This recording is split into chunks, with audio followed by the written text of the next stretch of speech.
Hi guys, मैं हूं नागेश और मेरे हाथ में है एक मिनी मोटर। और इसी मिनी मोटर की मदद से मैं एक पानी में चलने वाली बोट बनाने वाला हूं।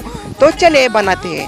सबसे पहले आपको एक प्लास्टिक का बोर्ड ले लेना है। इसके लिए 2 छेद कर लेना जैसे मैंने किए हैं और अच्छे से मोटर फिट कर देना। आगे का पंखा भी अच्छे से लगा देना।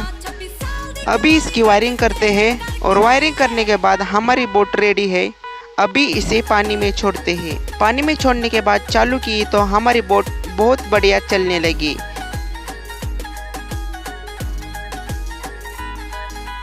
समझी ना भोली मैनू सब पता है किथे किथे हो जांदे हो गैप वे।